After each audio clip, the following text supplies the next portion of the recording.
e buon primo maggio di solidarietà, di lotta e di speranza. La solidarietà è il tema che ha animato il palco in Piazza dei Signori nel giorno del 1° maggio. La solidarietà ai disoccupati, ma anche alle migliaia di migranti morti durante i viaggi della speranza nel Mar Mediterraneo. A loro i sindacati e la piazza hanno dedicato un minuto di silenzio.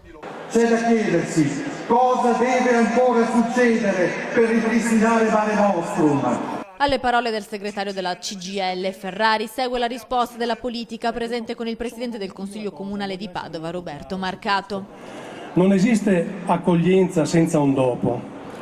Non si può pretendere di accogliere tutti e non preoccuparsi del futuro di queste persone. Ma sono le storie dei lavoratori che lavoro a raccontare il 1° maggio padovano. In prima fila ci sono i dipendenti della Zegna Inco che da oltre un mese sono impegnati in una difficile vertenza per non perdere il posto di lavoro. E poi c'è la rabbia degli insegnanti delle scuole pubbliche.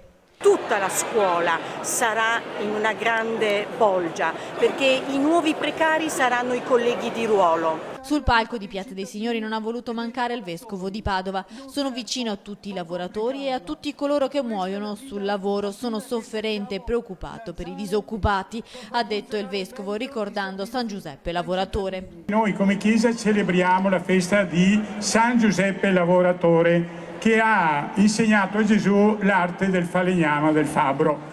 Diritti dei lavoratori, ma anche abbassamento del costo del lavoro, le richieste dei sindacati. Sul costo del lavoro il governo ha fatto degli interventi molto importanti, però sono provvisori, serve veramente un intervento radicale che guardi al futuro.